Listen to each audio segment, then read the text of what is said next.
in my heart. Let me not be in delusion. Take me away from delusion. Keep me in reality. Take away the sheen of superficiality. Let me enjoy your feet in my heart. Let me see your feet in my heart. Let me enjoy your feet in my heart. Let me see your feet in my heart.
Let us now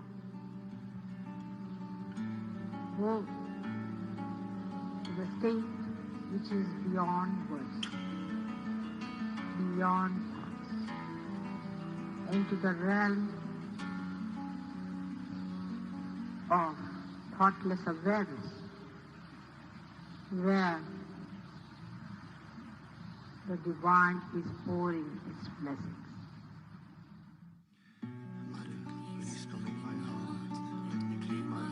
So that you are there. Put your feet into my heart. Let your feet be worshipped in my heart. Let me not be in delusion. Take me away from delusion. Keep me in reality. Take away the sheen of superficiality. Mother, please come in my heart. Let me clean my heart so that you are there. Put your feet into my heart. Let your feet be worshipped in my heart. Let me not be in delusion. Take me away from delusion. Keep me in reality. Take away the sheen of superficiality. Let me enjoy your feet in my heart. Let me see your feet in my heart. Let me enjoy your feet in my heart. Let me see your feet in my heart.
Let us now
Okay, Shmataji, dear family, let's start the meditation this week dedicated to Shri Surya. Let's prepare Makar Sakranti. Collective Namaskar Kundalini.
Opportunity, I think, for me to meet you again in Bombay when you are all leaving this country,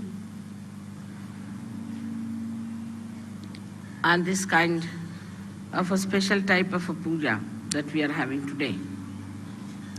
This is the puja done to the sun and is called as Makar Sankranti. Makar is the tropic of Capricorn. Capricorn is Makar. So now the sun is moving from the tropic of Capricorn towards the tropic of Cancer. And it's always a fixed date because it has something to do with the sun. This is the only date which is fixed in Indian calendar because they have to deal with the sun. But this time I don't know why, what has happened that they have put it on the 15th of this month. It's always the 14th. Now, today is they are changing. I would say that the seasons are going to be changed. We've got 6 months when this sun moves towards the southern hemisphere and makes it warm. When it comes to the northern hemisphere from tomorrow.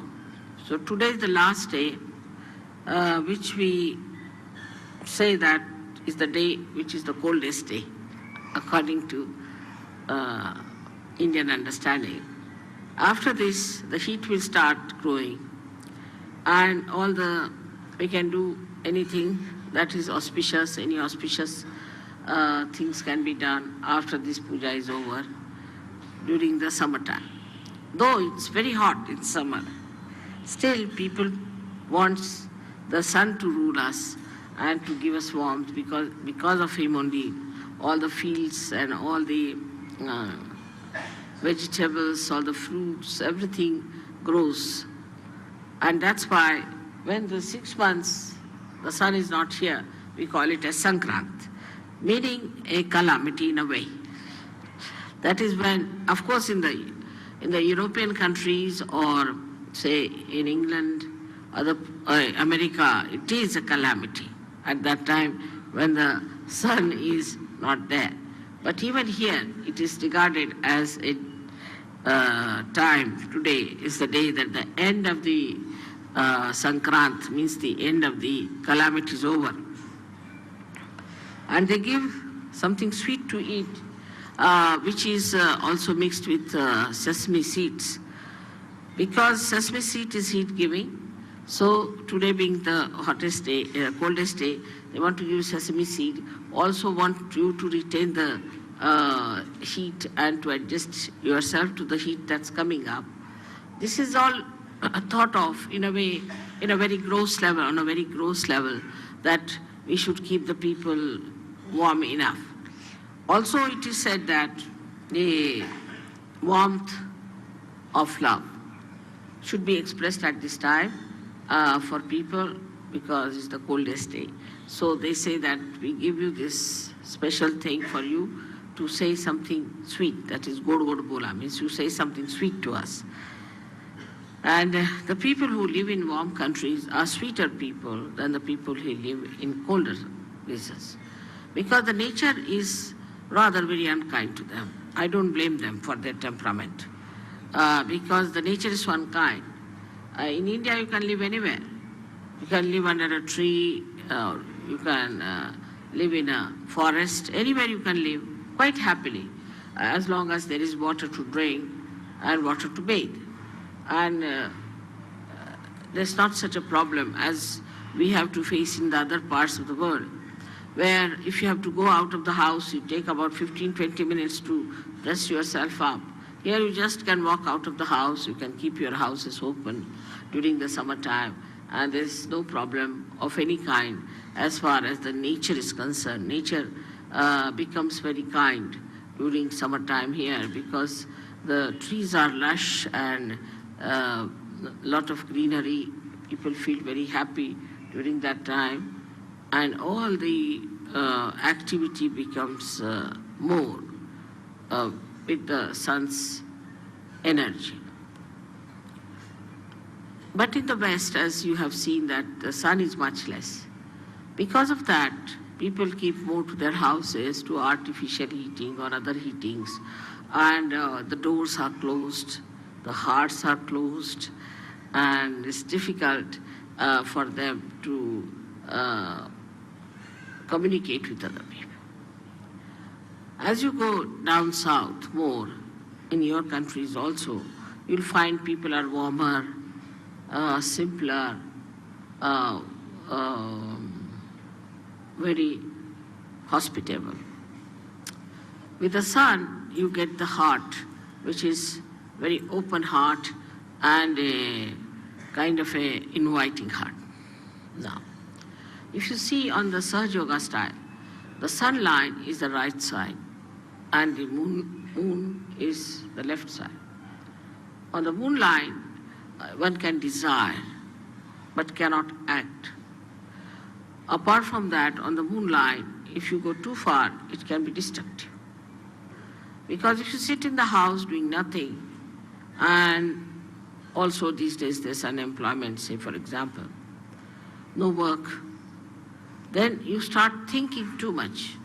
And this thinking is just a desire, energy working out, no action. And without the action, this energy can become very destructive. That is why we find that people, they say that empty mind or is the devil's workshop. Where people do not act, when the action doesn't take place, then it can be quite destructive.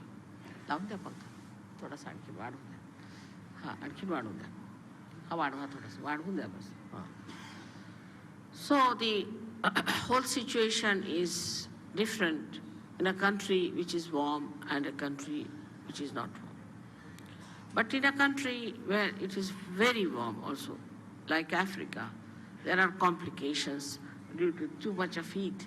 Like we have the topic of, the equator passing through, and it heats up that area so much that it becomes full of jungles, very high trees and tall trees, and the whole place is covered with foliage so much that there's no possibility for any sunshine to penetrate through. And it's quite dark, it's full of darkness. So that extreme also comes in the same category as the extreme of the cold season. Now such people live there, and they naturally, because the sun is less, so they do not grow much, and they can be primitive people, and they can be quite aggressive, like they learn things from the animals, and they could be quite aggressive. So the balance has to be struck. And the balance is that we should desire and act. But the trouble is, in human atmosphere, there is a division of labor, I think. That one part of the country is thinking, another part of the country is acting. Under these circumstances, nothing will work out. So, a balance has to be struck where you have the Sushumna working out. Now, the Sushumna Nadi is the one where one would say is the equator. Is not equator, but is the axis of the Mother Earth. The axis of the Mother Earth is the Sushumna, and that has to act. And when it comes to that axis, it is the one that balances. Actually, there is nothing like a big pole inside the Mother Earth, which we can call it as an axis. There's nothing that is material inside the Mother Earth that we can call it as an axis, but it's the energy force which acts in such a manner that the Earth moves with such tremendous speed.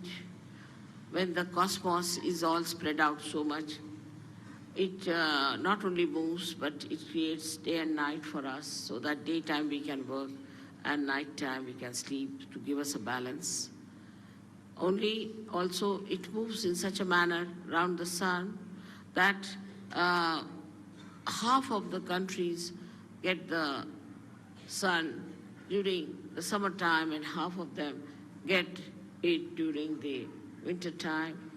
That's the axis that acts and works out everything.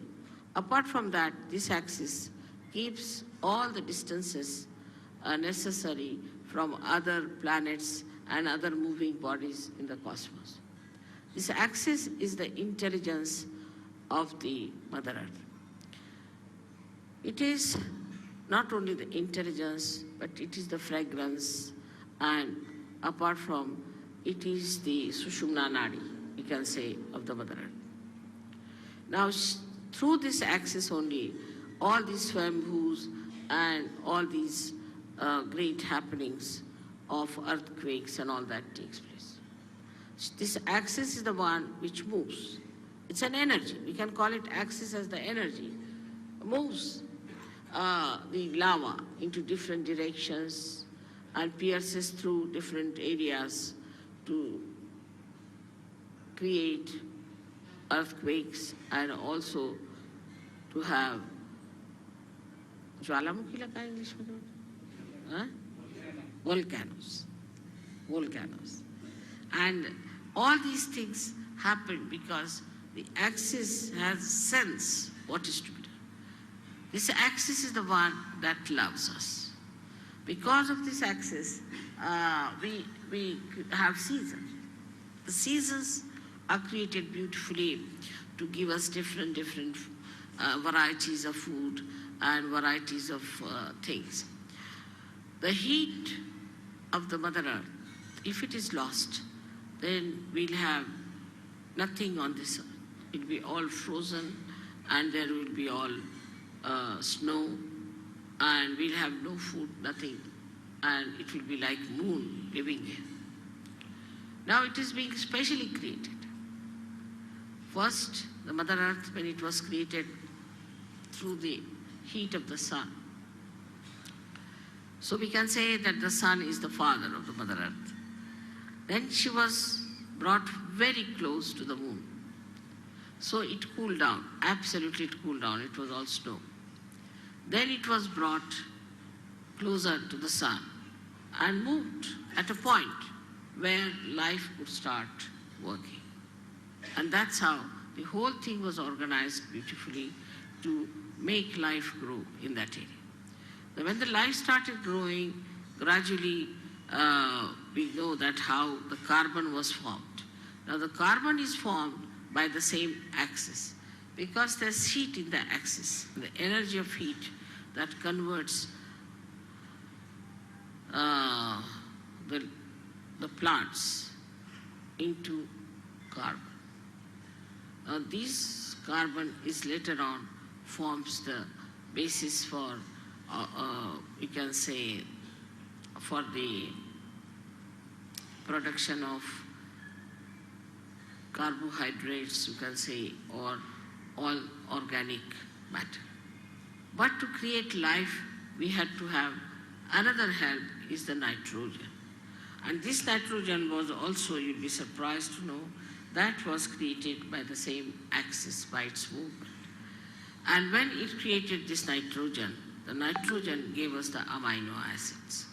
And when the amino acids were created within us, then we started our lives from amoeba and all that. Of course, this was done in the ocean, because in the ocean, with the movement, nitrogen was created and life was created, and then through the ocean is emitted out, and that's how we have amino acids.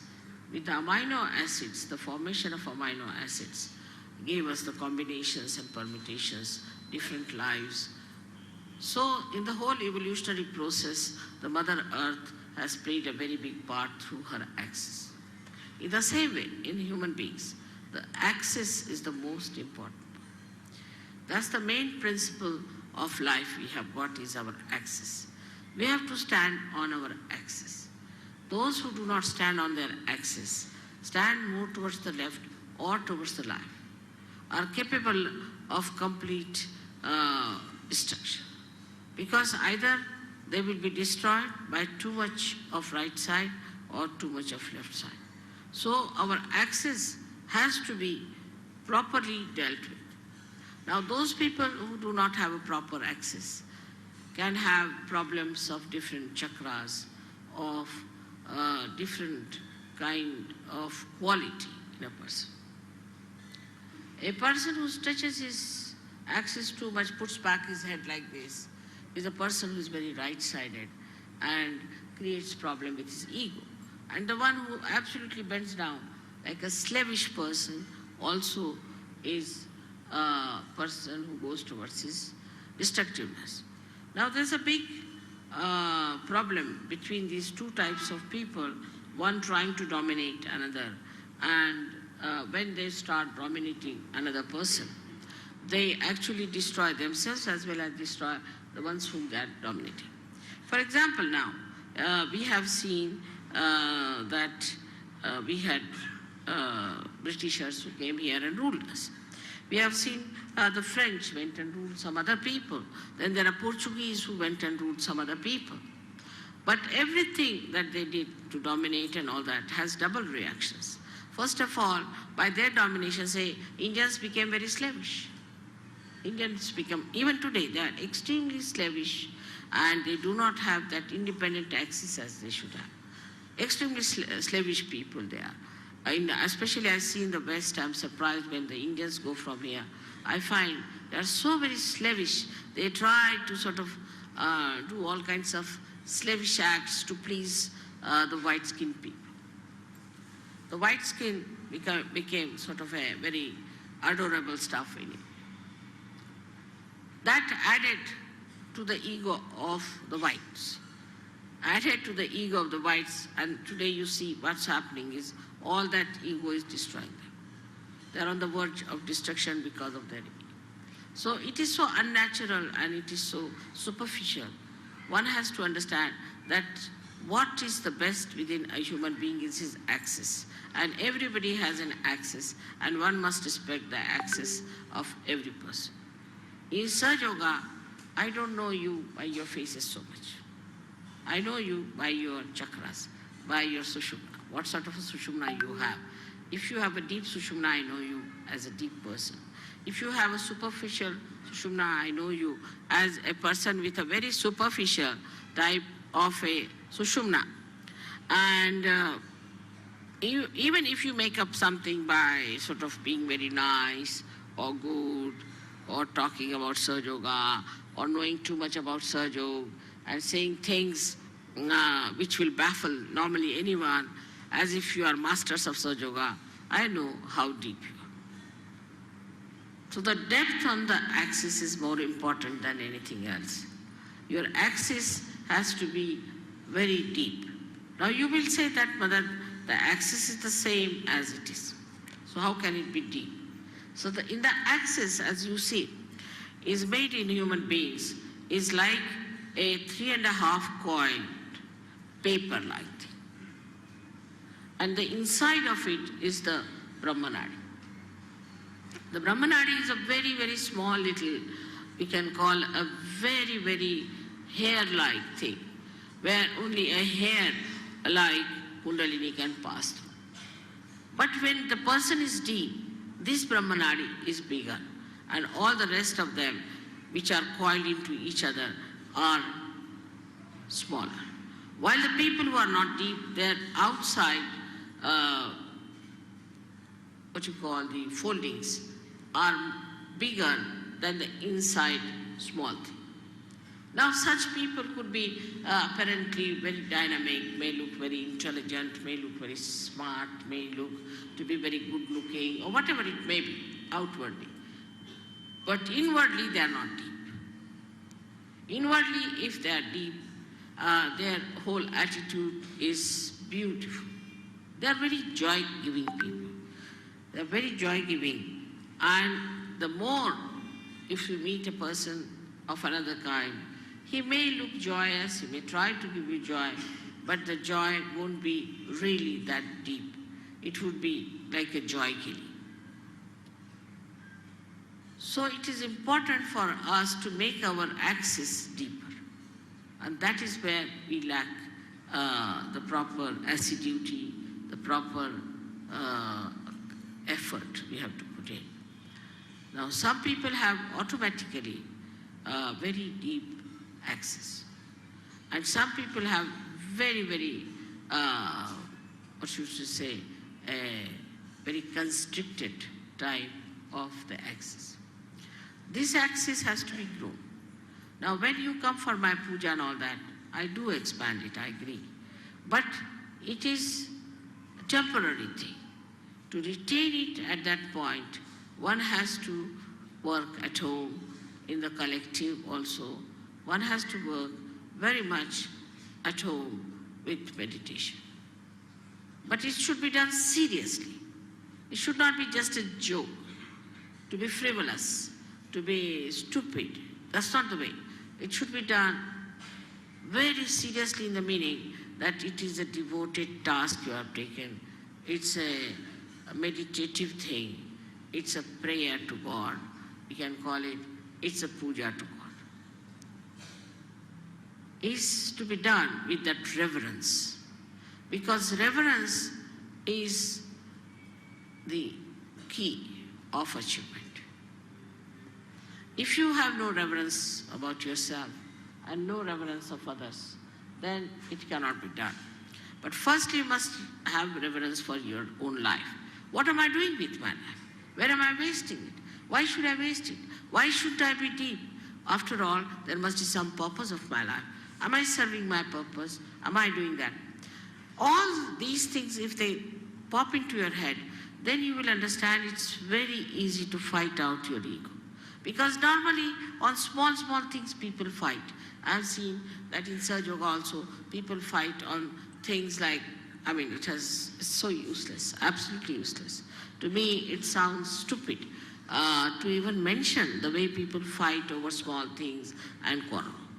But a deep person, even if he doesn't speak much, even if he doesn't show off much, even if he doesn't sit in the front line, he expresses himself through his depth, because I can work out better through that. So to develop this, one must meditate. Important thing is to meditate. Every day, every day, every day. You may not eat your food one day, you may not sleep one day, you may not go to your office one day, you may not do anything that you are doing every day, but you must meditate every day. That's an important point to develop the central constricted part into a bigger area. Now, when that happens, that you start developing it, the first thing you will notice about yourself, that you do not care for any comfort. You're not bothered about any material thing. Whatever it is, you are above it. You just don't bother your head. Let it be. You just don't want to put your neck into a thing where you do not belong. You just get out of it and you think that, oh God, this is too much for me. I just don't care for it. So your whole attention now moves inward. When the attention starts moving inward, then it expands more. This is the inner part, which is called as the Brahmanadi, and starts expanding and expanding. Now, in small things also, say for example, if I have not mentioned somebody and mentioned somebody else, then they feel, oh, why didn't mother mention my name? It's too small a thing that it doesn't matter. As long as you have a deep axis, you are with me, I am with you, absolutely one with each other. But these outward things are, oh, she gave a nice sari to another one, she never gave us a sari, she didn't do this, didn't do that. All those things, if it comes to your head, that means absolutely is true that there is something lacking within you. Or if you try to complain, oh, I went there, I had to go by a bus and I had to stand on this thing, that shows that you are not comforted at all. This widening comforts you. That's the comforting thing. And that really makes you feel so comfortable in any circumstance, in any position, in any lifestyle. And you do not want to have any other comfort. And this one has to develop through meditative effort. Secondly is, we have to know that Sahaja Yoga as it is today is a collective happening. I find, especially among Indian men, they never do any work with their hands, which is a wrong thing. Because they don't use their hands at all, their collectivity is poor, very poor. Indians have the worst collectivity. If you have an ashram, I don't know why should we build an ashram, nobody's going to stay there. They want to have their own houses, their own families, their own children. They are the worst of all for collectivity. The reason is Indian men never do any work with their hands. They cannot nail one nail. There are many like that. Leave alone repairing anything. They will stand with their hands on their hips and would just tell work to other people. See, there's a Marathi saying, very interesting, untavarun sheda hakne. That is to sit on a camel and to drive the goats. So that is very typical of Indian men. They cannot repair anything, they cannot do anything now. If supposing somebody is spreading something, they'll just stand like this, watch, they'll never put their hands to it. So for every Sahaja Yogi, it is important what we call as Ramadan. they have to do some shramadhan. Shramadhan means the giving of some labor. And that is what we lack. That even if it comes to that, you better clean your house. You better clean outside of your house. Try to put some garden around your house. Try to paint your house. Do some sort of a work with your hand, which even if you don't have anything, you can even brush your hair or something like that. Whatever you think is the easiest you can start with, because I don't think people even do that. Even they don't shave themselves, they get a person to shave them. I mean, absolutely lazy lumps as that. Now, but on the contrary, we see in the West, people use their hands. Because of that, you see, because they can use their hands, they are very collective. So they score a point on being collective. While the Indians score a point because they're Indians and they have a heritage and they know what is Kundalini, they know about Ganesha, they know everything. So they score a point this side. So it's the left side is the desire, the right side is the action. Again, we come back to the same position where we have an imbalance. That the action takes place in the West and here is only thinking, all right, we'll do this, planning. Everything in the planning pot. Nothing works out. You go on planning, planning, planning. Now we are building one single ashram in Delhi for the last, I think, 10 years. It is like Taj Mahal, I tell you.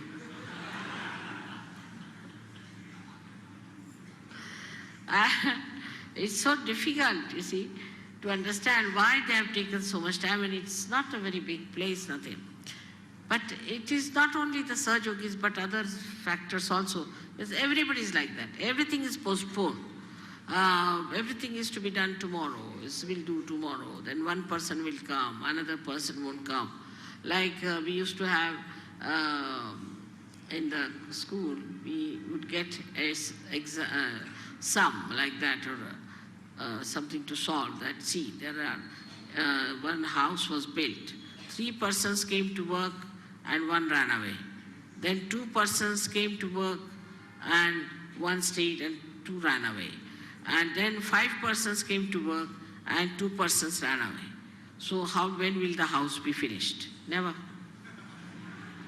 With such runaways, it can never be finished. It's like that.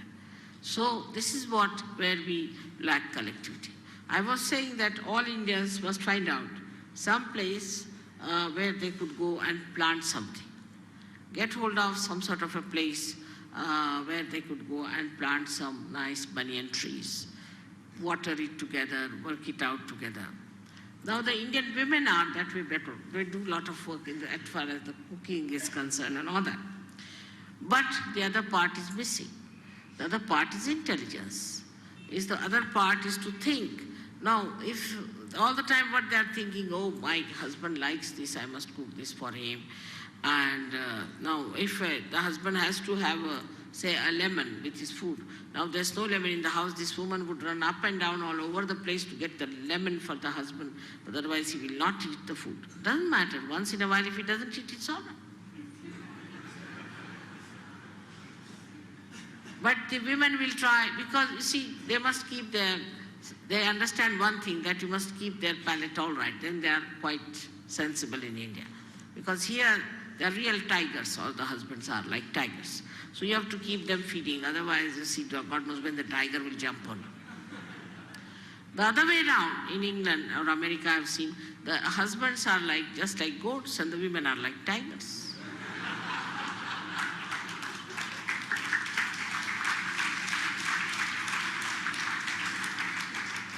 And the westernized Indian women also are like that. And when they go to West, even simple women, I've seen they become like tigresses. Something surprising how they change immediately to the position. Even if they may not wear the jeans and all those things, but they become like that. So this imbalancing starts in a human being when he doesn't understand that you have to the axis of the Mother Earth and neither the Capricorn or the Cancer. This balance comes through our depth, and that depth has to be improved. Not through just by talking about it, by talking about Sahaja Yoga, but actually seriously doing meditation, actually seriously doing meditation. Secondly, we must do some collective work. Now we have in India, say, architects. They have never touched anything with their own hands. They're sitting and drawing. See, that's all, finished. Now after the drawing, do what you like. Now there are problems, practical problems. They cannot nail one nail. All are what we call them as white-collared, pandar-pishas. Absolutely useless for any handwork. They cannot do any handwork whatsoever. Even if they have to lift, say, one of these chairs and stretch them, they cannot do it normally. So, under these circumstances, one has to understand that we come from a society which is absolutely ruinous as far as collectivity is concerned. So let us be collective. Let us try to do something collective. But the collectivity is so poor in India, so poor, that even they do not treat their wives nicely. They will not talk to their wife nicely, to their children nicely. To them it is absolutely dharmic to be kind to their wives. Now the other side is that the Western people care so much for collectivity that whatever it is they try to compromise and try to keep the family life all right. So it's the two extremes as we have. Despite that, somehow, thanks to the wisdom of Indian women, the family life is going strong.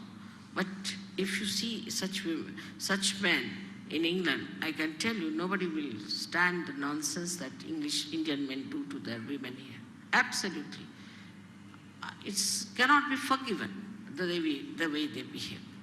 So the balance between the women and men, what is the axis is the home. Home is the axis. In the home, what sort of talks you have? What do you think about? What is your problem? Where is your attention? What do you discuss? That's very important to see. In that, you'll find out what is going on in the family. Say you're talking ill of each other. If you are telling your child against your husband, husband is telling the wife against, telling the children about against the husband, like that. If it is going on like that, then what happens? That there cannot be the axis which is all right. The axis is love. Axis is love, but not exploitation nor spoiling. Is love. In country like ours, see what is the axis we have? The axis of our country is Adhyatma. We have to now get over this hankering after money, development, this, that. First take to Adhyatma. If people get realization before they are developed, there won't be the problem of creating another America here. We don't have to become communist. We don't have to do anything like that, because communists are just the same as Americans. There's no difference at all in temperament. If American is allowed to stay in Russia, he'll behave the same way as a Russian behaves. And if a Russian is sent to America, he'll behave the same way as the Americans behave. There's no change at all. Now, if the axis of Adhyatma in any country where a person achieves his spiritual ascent becomes the most important thing and is achieved, then any amount of development, any amount of all these things cannot destroy that country, cannot create wars. There will be peace everywhere, there will be enjoyment everywhere. So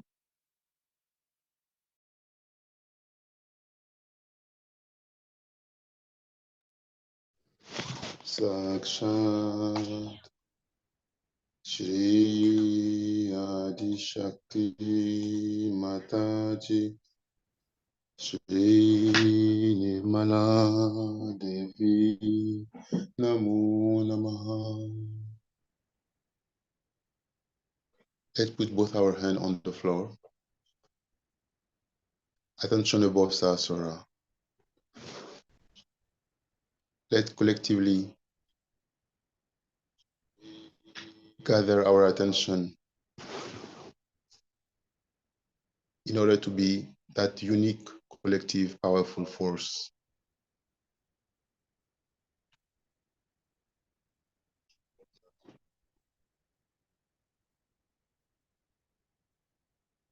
And let's feel Mother Earth through both our hands, our feet, all the connection points of our body to Mother Earth.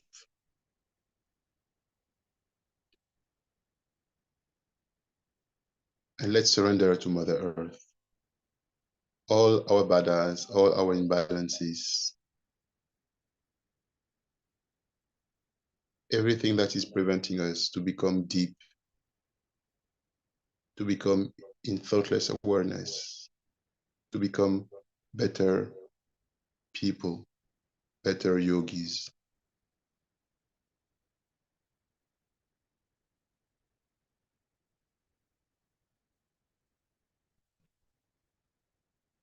Shri Ganesha mantra with attention at the center of Mother Earth, where the Lord Ganesh resides as the magnet. 4 times Shri Ganesh mantra collectively from the heart. Om Tuameva Sakshat Shri Ganesha Sakshat Shri Adishakti Mataji Shri Nirmala Devi Namo Namaha.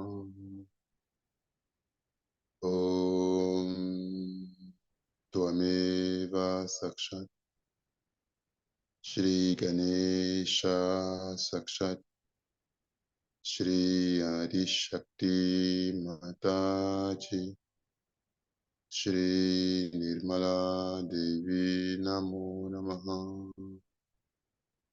Om Tvameva Sakshat Shri Ganesha Sakshat Shri Adishakti Mataji Shri Nirmala Devi Namo Namaha. Om Tvameva Sakshat Shri Ganesha Sakshat Shri Adishakti Mataji Shri Nirmala Devi Namo Namaha.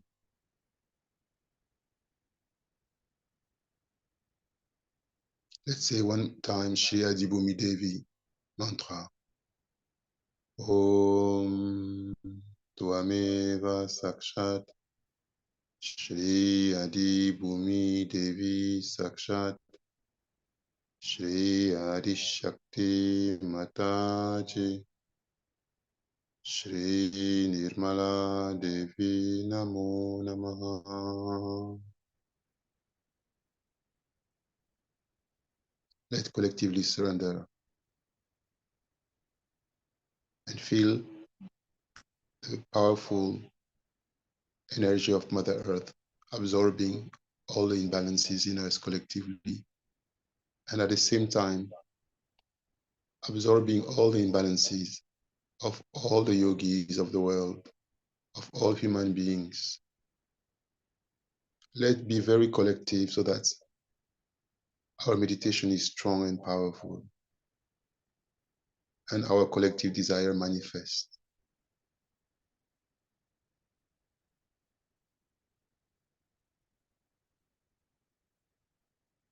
Complete surrendering, complete open heart, attention above Sahasrara.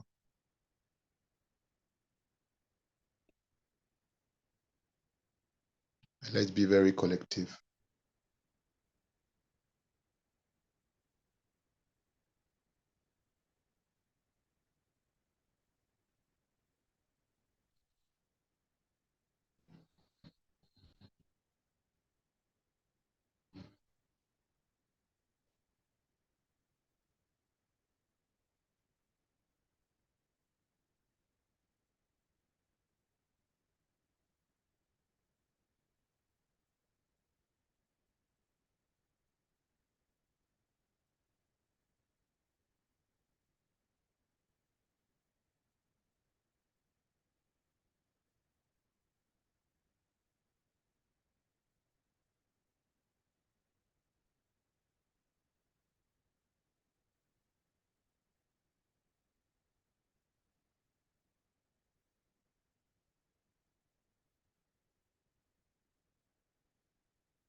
Left hand on the lap.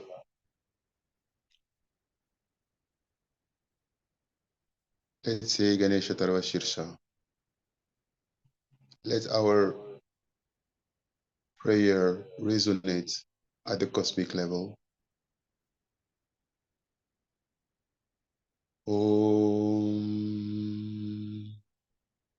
Namaste Ganapataye Tuameva Pratyaksham Tatuamasi Tuameva Kevalam Kartasi Tuameva Kevalam Dartasi Tuameva Kevalam Hartasi Tuameva Sarvam Kalvidam Brahmasi Tuam Sakshat Atma Si Nityam Pritam Vakshmi Satyam Vakshmi Ava Tuamam Ava Vaktaram Ava Shrotaram Ava Dhataram Ava Dhataram Ava Nuchanam Ava Shishyam Ava Pashatat Ava Purastat Avo Taratat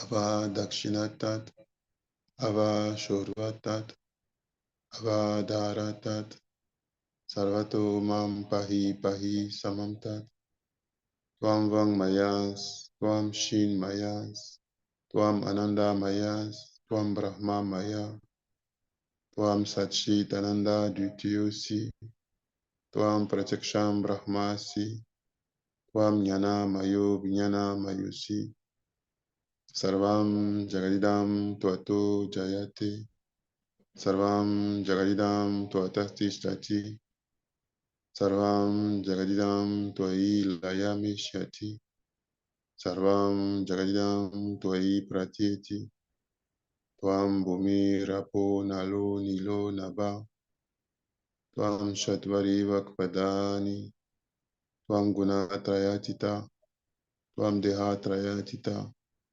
Tvam Kalatrayatita Tvam Muladhara Chitosi Nityam Tvam Shakti Trayatmakaha Tvam Yogino Dhyanti Nityam Tvam Brahmas Tvam Vishnu Tvam Rudras Tvam Indras Tvam Agnis Tvam Vayus Tvam Suryas Tvam Chandramas Tvam Brahma Bhurbhuvas Varun Ganadim Purvamusharya Vanadim Taranam Taram Anushvara Parataraha Adendu Lasitam Tarina Rudam Etatava Manusva Rupam Gakar Purva Rupam Akar Majama Rupam Anushvara Shantya Rupam Binduru Tara Rupam Nada Sandanam Sanita Sandhihi Saisha Ganesha Vidya Ganaka Rishihi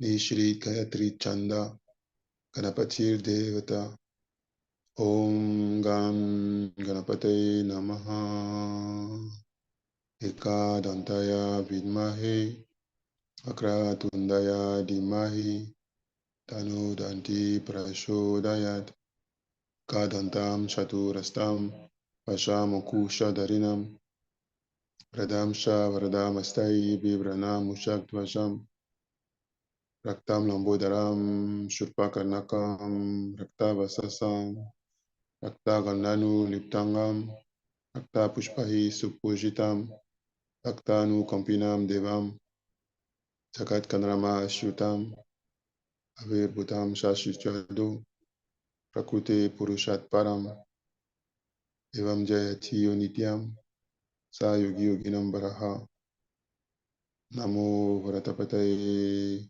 Namo Ganapataye Nama Pramata Pataye Namaste Astu Lambo Daraya Ikadantaya Vignanashine Shiva Sutaya Shri Varada Mutaye Namo Namaha Sakshat Shri Adi Shakti Mataji Shri Nirmala Devi Namo Namaha. Let's put both hands on the lap and let's pray the Lord Ganesh. Dear Lord Ganesh, you who are the firstborn, who are our big belly brother, please assist us in our meditation and in our spiritual ascent. You are the one who authorized Kundalini to pass into each chakra. Please strengthen the threads of Kundalini in our being. Make our axis strong and powerful. Make us collectively very strong, very collective, and very aware. Keep us from illusion and delusions, and maintain us in reality, in true connection with you. Remove all the obstacles in any dimension of our lives. And we surrender everything that is destructive in us and around us.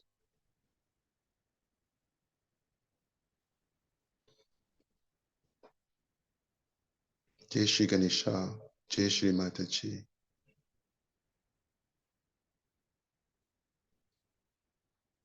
For a few moments, let's just surrender to the Lord Ganesh with an open heart. Attention above Sahasrara. Let's invite the Lord Ganesh in our heart, in our lives, in our homes, everywhere, all over the world, and in the whole creation, to manifest his blessings and vibrations.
Shri Surya Mantra. Om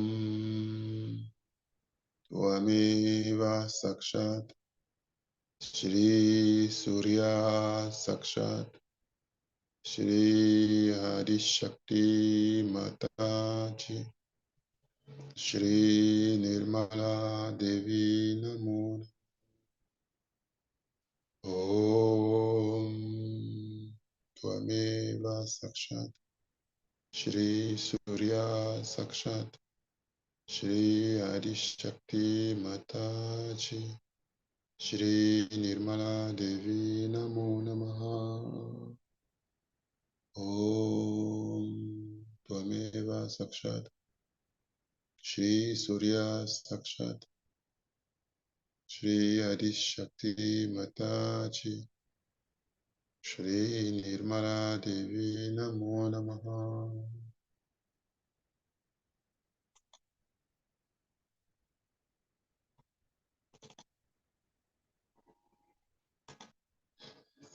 के 108 नाम। ओम श्री अरुणाय नमो नमः। ओम श्री शरण्याय नमो नमः। ओम श्री करुणारस सिंधवे नमो नमः। ॐ श्री असमानबलाय नमो नमः। ॐ श्री आर्तरक्षकाय नमो नमः। ॐ श्री आदित्याय नमो नमः। ॐ श्री आदिभूताय नमो नमः। ॐ श्री अखिलागमवेदिने नमो नमः। ॐ श्री अच्युताय नमो नमः। ॐ श्री अखिलज्ञाय नमो नमः।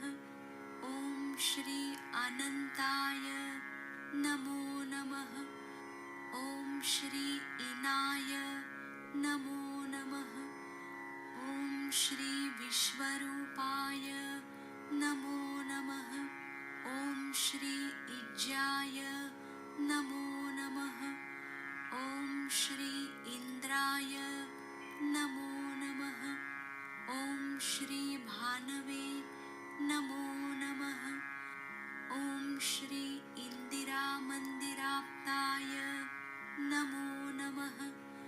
ॐ श्री वन्दनीयाय नमो नमः।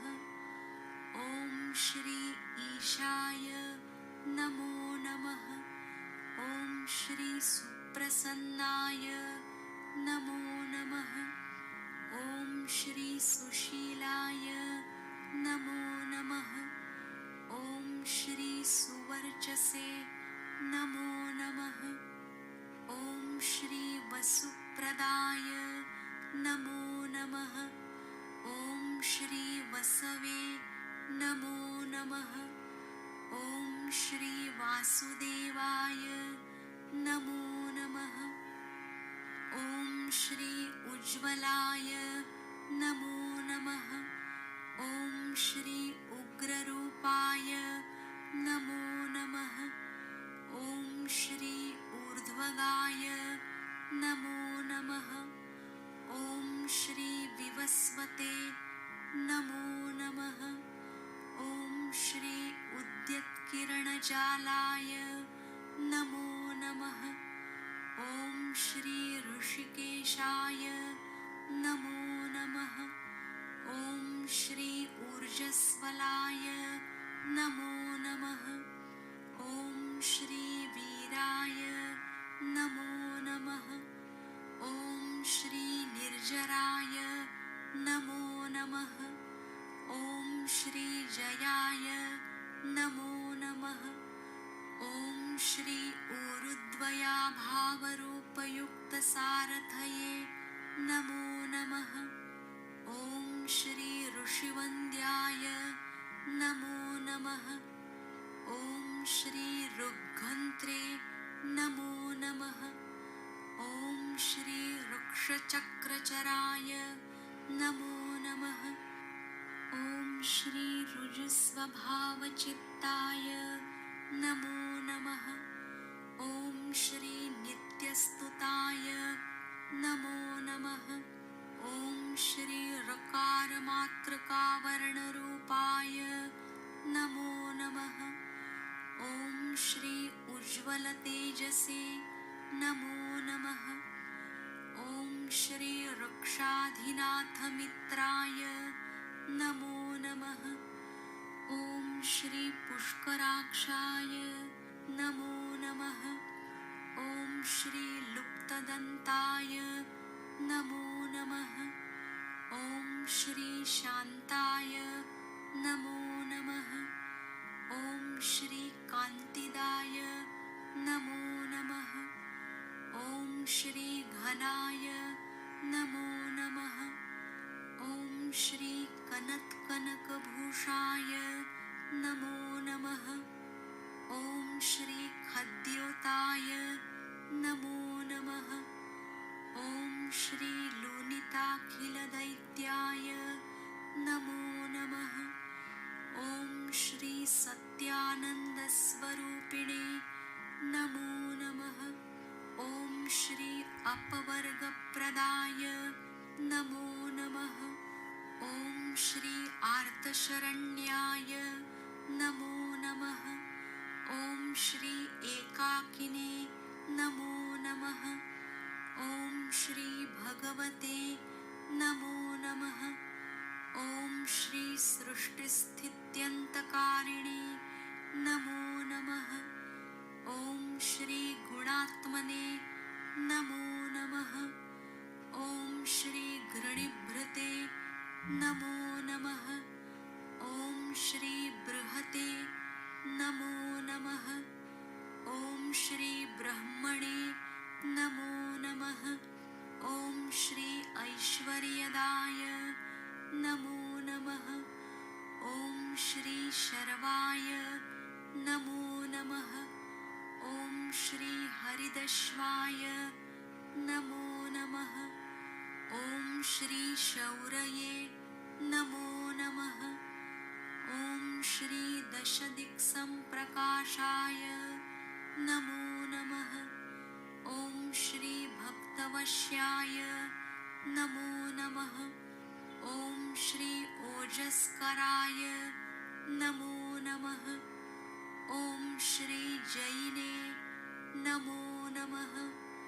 ॐ श्री जगदानन्दहेतवे नमो नमः। ॐ श्री जन्ममृत्युजराव्याधिवर्जिताय नमो नमः।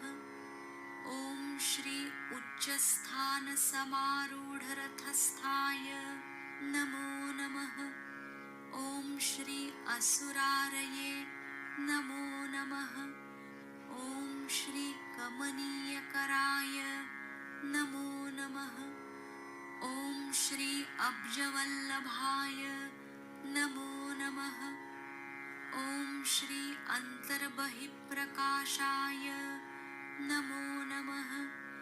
ॐ श्री अचिन्त्याय नमो नमः। ॐ श्री आत्मरूपिणे नमो नमः। ॐ श्री अच्युताय नमो नमः। ॐ श्री अमरेशाय नमो नमः। ॐ श्री परस्मै ज्योतिषे नमो नमः। ॐ श्री अहस्कराय नमो नमः। ॐ श्री रवये नमो नमः। ॐ श्री हरये नमो नमः। ॐ श्री परमात्मने नमो नमः। ॐ श्री तरुणाय नमो नमः। ॐ श्री वरेण्याय नमो नमः। ॐ श्री ग्रहणाम्पतये नमो नमः। ॐ श्री भास्कराय नमो नमः। ॐ श्री आदिमध्यान्तरहिताय नमो नमः। ॐ श्री सौख्यप्रदाय नमो नमः। ॐ श्री सकलजगताम्पतये नमो नमः। ॐ श्री सूर्याय नमो नमः। ॐ श्री कवये नमो नमः। ॐ श्री नारायणाय नमो नमः। ॐ श्री परेशाय नमो नमः। ॐ श्री तेजोरूपाय नमो नमः। ॐ श्री हिरण्यगर्भाय नमो नमः। ॐ श्री सम्पत्कराय नमो नमः। ॐ ऐं इष्टार्थदाय नमो नमः। ॐ आं सुप्रसन्नाय नमो नमः। ॐ श्री श्रीमते नमो नमः। ॐ श्री श्रेयसे नमो नमः। ॐ श्री सौख्यदायिने नमो नमः। ॐ श्री दीप्तमूर्तये नमो नमः। ॐ श्री निखिलागमवेद्याय नमो नमः। ॐ श्री नित्यानन्दाय नमो नमः। साक्षात् श्री आदिशक्ति माताजी श्री निर्मला देव्यै नमो नमः।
Let's collectively thank our mother for her blessings. Let's thank the Lord Ganesh and all the deities that have assisted us. Let's thank Sri Surya. And let's pray that this day is filled with their vibration and their presence, and that they remain always with us from now on.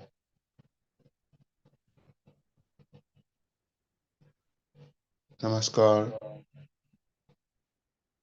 Kundalini.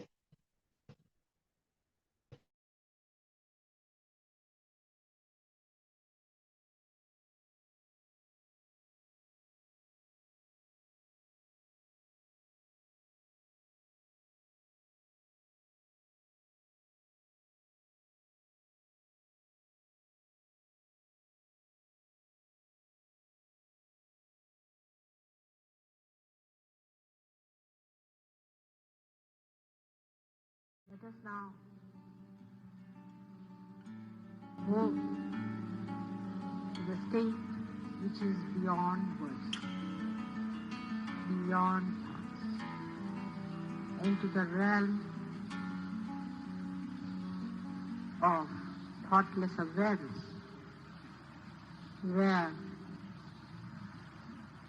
the divine is pouring its blessings. Mother, please come in my heart. Let me clean my heart so that you are there. Put your feet into my heart. Let your feet be worshipped in my heart. Let me not be in delusion. Take me away from delusion. Keep me in reality. Take away the sheen of superficiality. Mother, please come in my heart. Let me clean my heart so that you are there. Put your feet into my heart. Let your feet be worshipped in my heart. Let me not be in delusion.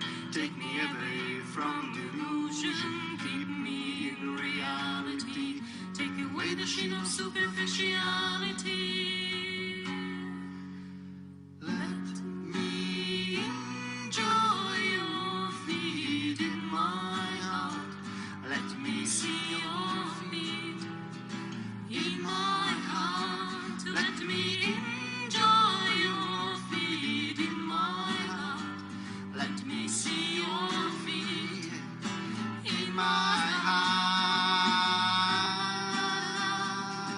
La, la, la, la, la, la, la, la.